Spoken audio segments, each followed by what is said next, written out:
So now y'all believe me? I've been literally saying this 5 years. I'm about to break it down for you. 5 straight years of being ignored, brushed off, shut down like he didn't matter. This was not just another rant going viral. This felt like a man finally collecting on a debt the culture owed him. I try to take money out of my family's mouth.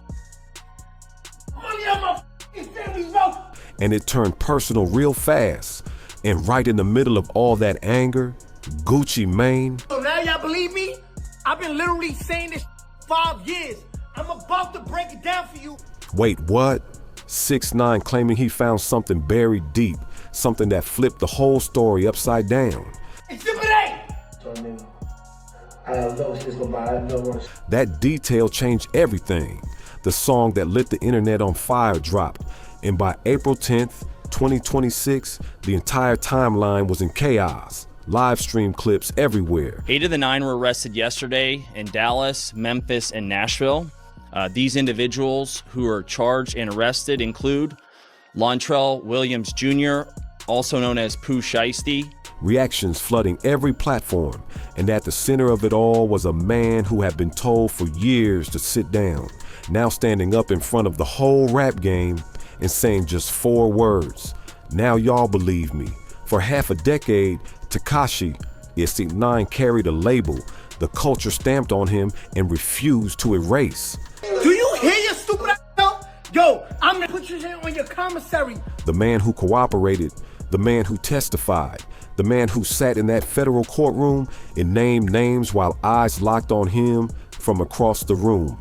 That word snitch stuck to him like glue, following him into every headline, every comment section, every conversation. Oh, what happened? Remember 6ix9ine situation? Y'all remember the 6ix9ine situation? When y'all say, it's the streets, you know what you signed up for? Online or offline, it didn't matter. Every post, every debate, every mention of his name, it boxed him in. That label became both his ceiling and his floor. No matter what he dropped, no matter how loud he got, no matter how much he tried to flip the narrative, the culture had already made its decision, and they were not changing it. Are you a businessman? How many excuses?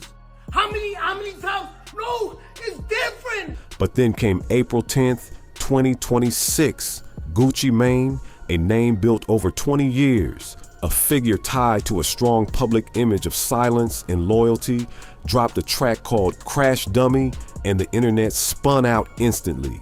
The second clips of 6ix9ine reacting hit the timeline. It was over.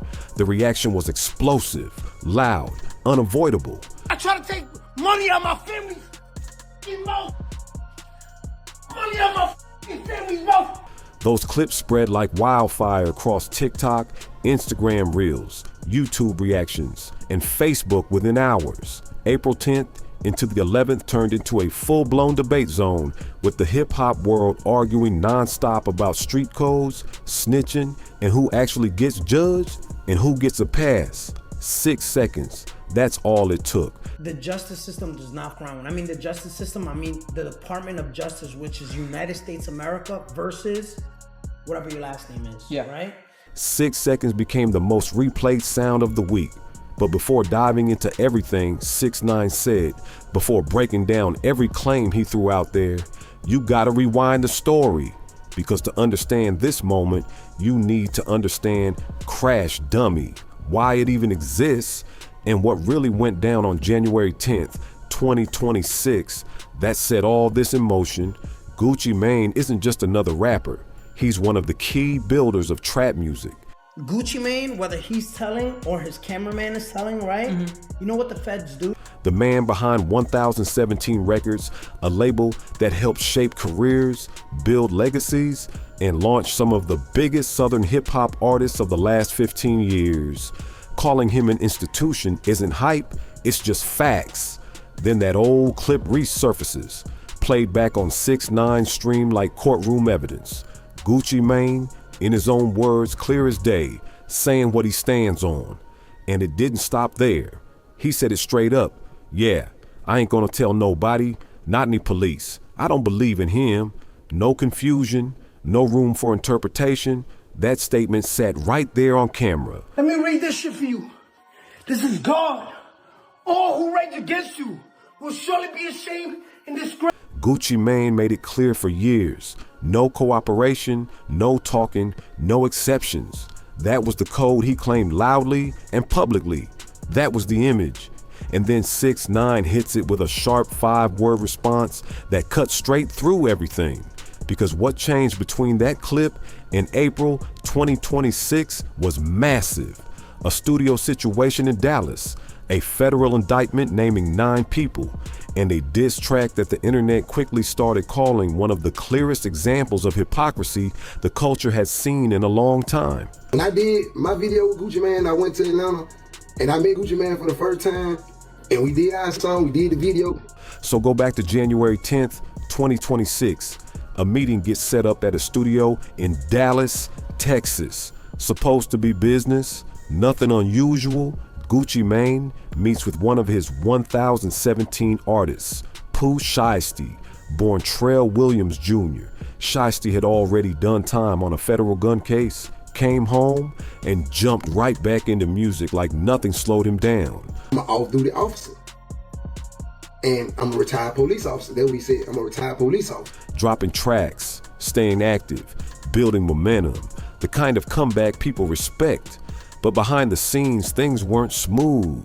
He wanted out of his deal with Gucci's label, and according to federal prosecutors, the way that situation got handled wasn't through talks, not through lawyers, not through negotiation. It turned into something way more serious. Authorities allege that inside that Dallas studio, things escalated into a robbery situation. I don't like it for either side. You know what I'm talking about? Guwap most definitely didn't deserve that, and I don't want to see this for the little homie Pooh Shiesty. But prosecutors claim Shiesty, his father, fellow rapper Big 30, and several others walked into what was supposed to be a normal meeting and flipped it completely. According to the case, a weapon was shown, pressure was applied, and documents were signed under force to release him from the contract. Jewelry, watches, and cash were reportedly taken. One person was allegedly physically restrained, and the exit was blocked until everything was done. And this wasn't just internet gossip. Investigators pointed to studio footage, phone records, ankle monitor data, fingerprints, and even social media posts where items were allegedly shown afterward. This came as part of an official federal complaint backed with both digital and physical evidence. Then April 1st, 2026 hits. Arrests go down. Shiesty, his father, Big 30, and others taken into custody across multiple cities. Dallas, Memphis, Nashville, federal kidnapping and conspiracy charges announced publicly. That alone shows how big the situation got. Some defendants were denied bond. Shiesty stayed in federal custody in Dallas. And while court documents mentioned Gucci Mane identifying Shiesty, he publicly stated he was not cooperating or testifying. Reports even suggested federal agents hadn't directly spoken to him. But then, just 9 days later, Gucci Mane steps into the studio and records Crash Dummy. Produced by Zaytoven, one of the most respected names in Atlanta sound, the track wasted no time. From start to finish, it clearly pointed at the Dallas situation. No name said directly, but the message was obvious. He rapped about being set up at what he thought was business, talked about trust being used against him, called the people involved crash dummies, and one of the most talked about lines, him saying the person who allegedly did it was still signed, because documents signed under pressure don't legally break contracts. That's when the internet split wide open. One side argued Gucci didn't cooperate, didn't testify, didn't sit with prosecutors, so he stayed within the code. The other side said putting details of an active federal case into a song while people are waiting for trial is still helping build a narrative, and they called it dry snitching. And the one person who had the loudest voice possible on that exact topic, watching everything unfold from home, ready to respond. 6ix9ine went live. Years of being told to stay quiet, pushed aside, laughed at, it all came rushing out at once. That moment wasn't random. It was built up pressure finally breaking through. Now it's time to break down exactly what he said and what he meant, because this wasn't just noise. It was a direct challenge to the rules people claim to stand on. We're back on April 10th, 2026, one of the most intense live streams hip-hop has seen in years, hosted by Aiden Ross with others in the room, and the spotlight on Daniel Hernandez, known worldwide as Tekashi 6ix9ine, a name people said they were done with, but somehow still couldn't stop watching. To really get it, you have to hold the full timeline in your head. Back in 2018, 6ix9ine was just 22. Massive song, wild image, everywhere at once, but also facing a federal RICO case that could have taken decades of his life if he fought it. He made a decision. He cooperated. He testified in the 9 Trey Gangsta Bloods case. He gave names, details, everything. And because of that, he walked out much earlier than expected. And the culture, they didn't forget it, not even for a second. In recent memory, he got pushed out the room completely. Blackballed, features dried up, shows not booking him, doors closing left and right. Every time he tried to speak on the industry, he was shut down before he could even finish his first sentence. He turned into the measuring stick for street credibility, the warning story, the example people point at, even the punchline in jokes. But for 5 long years, through all of that noise, 6ix9ine kept asking the same question over and over. What happens when it's not him anymore? What happens when somebody else ends up in that same position? What happens when the loudest voices pushing the code suddenly face a situation where that code can't protect them? And what happens when the federal system comes after someone the culture actually respects? On that stream, what 6ix9ine was doing wasn't random yelling. It was calculated. You could hear it, controlled but intense, like someone who had been replaying this argument in his head for years. And now he flipped it. He took that same judgment people used on him and aimed it right back at them. He pulled up old footage of Gucci Mane speaking on the code, played it clear, then stacked it next to everything that happened after April 1st, 2026, back to back, no space to hide. The contrast hit different when it was lined up like that. Then he took it even further, and this is where things got uncomfortable for a lot of people. He openly brought race into the conversation. He said straight up the reason Gucci was getting more understanding, more patience, more grace was because of race. That the culture doesn't apply its rules evenly. That who you are and how you look changes how you get judged. That argument landed heavy. It split comment sections instantly. Some people agreed loud, others rejected it just as fast. It created a whole separate debate running at the same time as everything else, and there was no easy answer sitting there waiting. Then the stream shifted again, and this part caught people off guard because it stopped being just emotional or cultural and turned technical real quick. One of the strongest parts of 6ix9ine's rant wasn't the anger, it was how he broke down the system itself. This is someone who has actually been inside a federal courtroom, someone who has seen a case titled United States of America versus Daniel Hernandez and understood exactly what that means. That's not theory, that's lived experience. He started explaining things in detail, and people paying attention noticed he wasn't wrong. He broke down the difference between state charges and federal charges, explained what it means when a federal grand jury subpoena shows up, and made it clear there's no rule book in the law that protects a street code. There's no amendment for that. No legal shield if you refuse to testify. If a federal judge orders something and you ignore it, you're facing consequences, simple as that. That's what he was building toward, because his argument wasn't just this person is wrong or that person is fake. It was bigger than that. He was saying the system itself doesn't care about reputation, doesn't care about image, doesn't care about what you stood for over 20 years. Then the stream closed in a way nobody really saw coming. After all the clips, all the breakdowns, all the talking, he picked up a piece of paper and read a Bible verse. For some people, that moment hit deep. For others, it felt completely out of place. But whichever side you fall on, that moment pretty much locks in how you feel about everything he said before it. Because by the time those clips got posted, reshared, screenshotted, and pushed across every app, TikTok, Instagram, YouTube, it was already too late. The impact was locked in. That moment was like a grenade already thrown. It just hadn't landed yet. And once it did, everybody had something to say. By the morning of April 11th, 2026, those clips were everywhere, moving fast in a way you only see a few times a year in hip-hop online. This wasn't just fans anymore. This was everybody watching.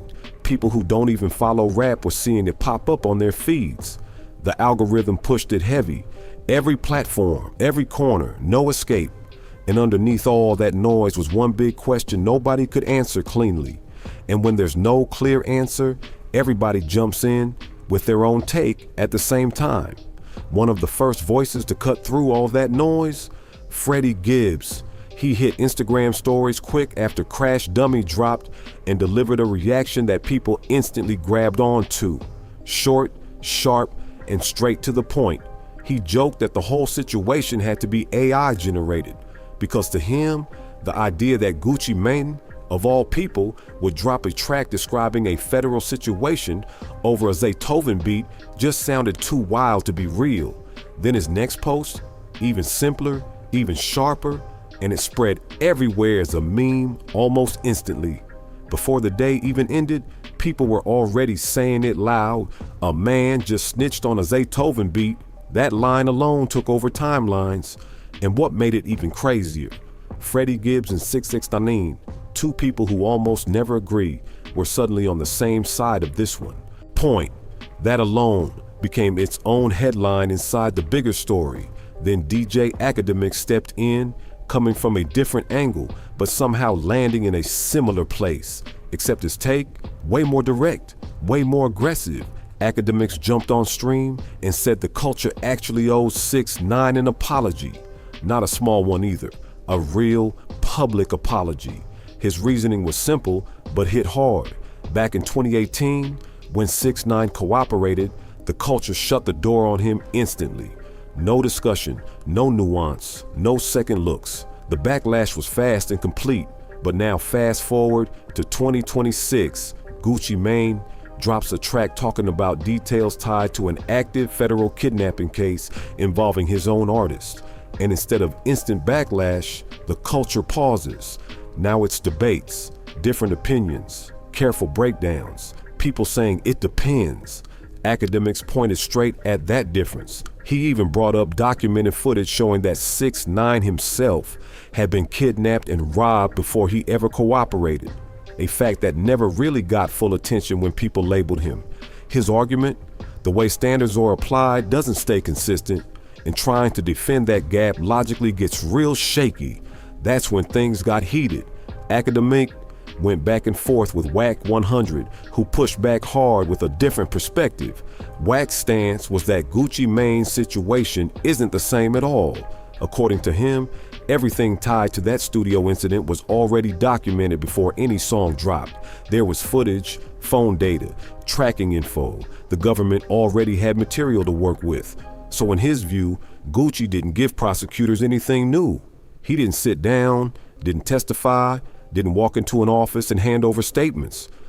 Wack framed it as an artist speaking on something that happened to him, not cooperating with authorities. And that right there became one of the most interesting debates out of the whole situation. Is there really a difference between directly working with prosecutors and publicly talking about an active case through music? Is one crossing a line while the other isn't? There's no clean answer. And that's exactly why the conversation kept going strong. Then Waka Flocka Flame added a whole new layer that people didn't see coming. He shifted the focus towards security, and what he shared changed the tone in a different way. Waka talked about a personal experience from when he worked around Gucci. He mentioned being introduced to someone on Gucci's security team, and that detail alone set the stage. Because according to Waka, that security included a retired police officer, and that changes everything. His point was careful but serious. When someone with a law enforcement background is present during a situation like that, they operate under a completely different set of rules. Not street code, actual legal obligations. They can't just ignore what happens. They can't be told to stay quiet if something serious goes down. Their responsibility doesn't disappear just because they're working security. So while the culture debates what Gucci Mane should or shouldn't do, Waka pointed out that someone in that situation might not even have a choice, especially in a federal level case. And if even one person with that background is involved, it can affect what authorities can access, how fast things move, and how the case builds behind the scenes. Waka made it clear. He wasn't calling Gucci a snitch. He was highlighting how complicated things get when law enforcement is already in the mix. The idea of a clean code separating everything, it doesn't stay that simple anymore. Then Rick Ross stepped in with a completely different energy, calm, calculated, and focused on the business side. While everyone else was going back and forth, Ross broke it down from a professional angle. If an artist wants out of a contract, there are ways to do that. Lawyers, negotiations, buyouts, structured exits. These systems exist for a reason. Disputes in the music industry happen all the time. That's why there are established processes to handle them without everything falling apart. Walking into a studio, enforcing signatures under threats, that's not business. That's a serious crime. And choosing that path doesn't just bring legal problems, it can destroy everything someone has built. Then Boosie Badias came in with one of the realest reactions out of everyone. No filter, no script, just raw emotion in the moment. You could see him processing it live. This is someone who understands federal situations personally. He knows how heavy those charges hit. Watching his reaction felt different. It wasn't about picking sides or making arguments. It felt like someone trying to wrap their head around something serious in real time. And all he could really do was repeat the same two words again and again, each time hitting a little heavier than the last. This isn't some random Twitter rumor or messy blog post. This is official. The United States Attorney for the Northern District of Texas standing at a podium, holding a press conference, federal kidnapping charges, 9 people arrested across 3 different cities. This is real life pressure, not internet talk. And the people who understand how serious that is could feel it instantly. Then Honeycomb Brazy stepped in and his comment cut straight through the noise. He pointed at what a lot of people started calling the real tragedy here. Not just the legal situation, not just the debate about street codes, but the wasted potential. Look at what Pooh Shiesty had before all this. He didn't fall off. He was winning, charting records, big shows, money coming in, living that comeback story the culture loves. A man who did his time, came home, and proved he still had it. Everything was rebuilt from nothing. And then, according to many people watching this unfold, Pride walked in and flipped the whole story upside down. As of April 11th, 2026, Pooh Shiesty remained in federal custody. Bond denied. And here's the part that sounds unreal. Even after everything, he was still technically signed to Gucci Mane's 1017 Records. The contract he allegedly tried to get out of still active. The situation meant to break the deal didn't break anything legally. So now the outcome looks wild. A failed attempt to escape a contract ends with the artist still locked into that same deal while also facing serious federal charges. That's not exaggeration. That's just what happened. Meanwhile, Gucci Mane has stayed completely quiet. No response to 6ix9ine's rant, no statements, no addressing the accusations, nothing. Total silence. Is that strategy? Is it discipline? Is it just letting things play out? Nobody really knows. But while he stays quiet, the internet keeps getting louder. Opinions everywhere. People picking sides, switching sides, debating nonstop. And all of it circles back to the same person who lit the match. Not Gucci, not Pooh Shiesty, not even that Dallas studio.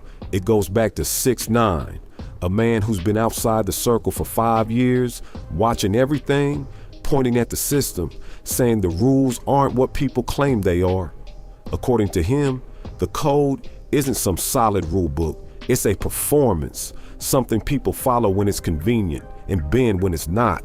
And when it's your name on that federal paperwork, when it's the United States of America, on the other side of that case, everything changes. That's when you really find out what that code means. And most of the time, it doesn't mean as much as people thought. Now, to be clear, his argument isn't that the code itself is useless. His point is that it doesn't get applied fairly. It shifts depending on who you are, how popular you are, and where the culture stands with you. And whether people like him or not, and a lot of the internet doesn't, the events of April 2026 gave his argument more real-world weight than ever before. This situation is still unfolding. The legal case involving Pooh Shiesty, Big 30, and others is ongoing. New reactions keep dropping every hour across every platform. And somewhere in all this chaos, the clips, the memes, the debates, the receipts, the quotes over Zaytoven beats, the culture is being forced to face one big question. What does the code actually mean? Who does it protect? And is it even a real code or just a story people keep telling? If you want more breakdowns like this, hit like, subscribe, and share so you don't miss what comes next.